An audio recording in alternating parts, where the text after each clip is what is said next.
Galing ah. Like, sige.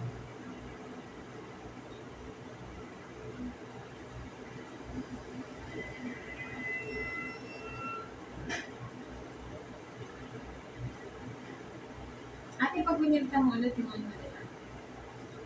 Yung ano pangalan mo? Meron ka? O kaya Lubelo lang ka.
Gusto mo ba na yung 500 mo?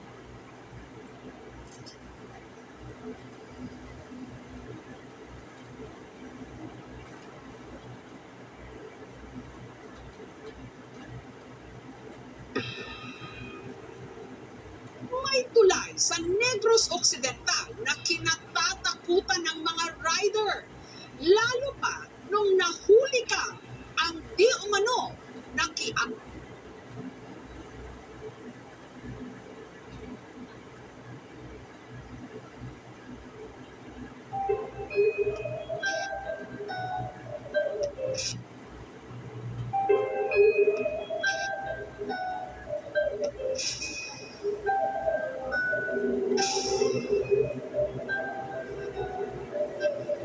Sagana ang Baguio sa likas na yaman.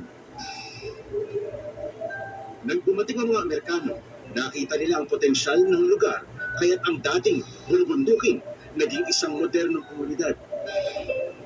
Modernong may tuturing, ngunit sadyang may mga bagay na hindi nabago ng modernisasyon, katulad ng mga misteryong patuloy na bumabalo sa lungsod. Katulad ng bahay na ito sa Leonard Road, na mas kilala sa tawag na White House.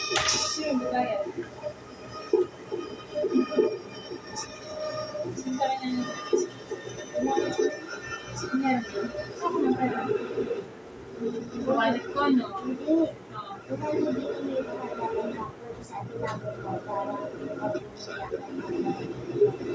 So, ang tawag dito ay White House. Si Alma ang kasalukuyang caretaker ng lateral White House. Marami na rin daw silang kakaibang karanasan sa tukor nito. May mga karanasan daw kayo sa Portland. Pinaputol ko po to sir sa isang guide dati. Tapos yung guide, 2 days siya, hindi nakalakad. Masakit daw yung buong katawan niya, sabi niya. So, may galang siya. Opo, hindi niya maintindihan yung nararamdaman niya po sa katawan. Paborito kasing halaman ito ng asawa ni Don Roberto, si Doña Victorina. Sila ang orihinal na may-ari ng White House. Nang maputol daw ang fortune plant, nagsimula na umano ang mga hindi maipaliwanag na pangyayari sa mga gwardya. Tapos yung kinagabihan po, yung kapalit niya po panggabi, lasing po yun. Natulog siya sa basement. Saan yung basement banda? Sa kabila po. Sa loob po. Opo. Pwede natin puntahan mula dito. Opo, sir. Turo natin kasi Doon tayo sa dito ang daan. Hindi siya nag-gaan sa CR ko mag-ganyan.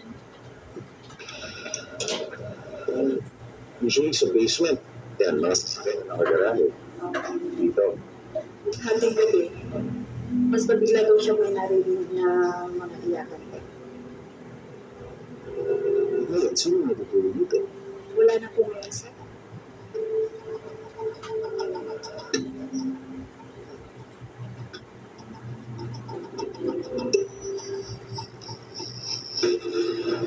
Nagkwento rin si Jose, ang nakatokang bantay ngayong umaga sa White House.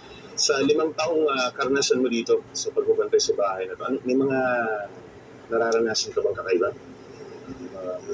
Marami? Yung mga radyo namin, yung radyo na nagpapatugtog kami. Nagpapatugtog Music, oh.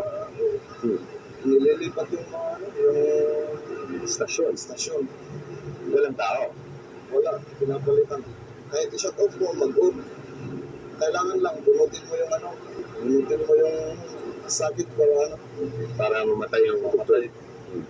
Ano yung mga naririnig ka ba dito sa gabi? Malisakan. Yung mga nagwawalis lang sa loob, kumakalampat yung bintana, yung mga kahit yung pinto, kakalampat. So pag nasa basement ka, maririnig mo. Pero walang tao sa loob. Walang tao sa loob. Ngunit isa sa hindi malilimutan ni Jose ay ang tumawag ang kanyang misis na nasa ibang bansa. Babae na sumasabat sa cellphone. Nag-aaway na kami. Sabi niya, sino yung babae na sumasabat mo? Sabi ko naman, wala. Mag-isa lang ako dito. Pero, Pinipilit, seryoso siya. Akala ko nagbibiro. pero may tao. Wala. Mag-isa lang ako dyan sa isip. Ano karaniwan yung nakikita ng mga tao dito sa bahay na to? Wait, lady daw. Yun naman ang sabi nila, yun ang nakikita nila. Sa third step na yan, dyan na lagi nakatayo. Nakatayo lang. Pinasok mo na ba yung loob nito ng gabi? Pinasok pero marami kami. Hindi mo kayang pasukan ng mag-isa? Dahil, natayo kasi ang pala. Ayaw yung sabihin ko, kaya mo. Kwento sa akin kasi, karaniwan daw nakikita sa lugar na ito, isang white lady. At nakatayo yung white lady sa ikatlong bahagdan nitong stairs na ito. Yung third step. Nagkataon naman, na kung titingnan natin yung third step, yun lang yung may konting siya. Kumpara dun sa iba, parang okay naman.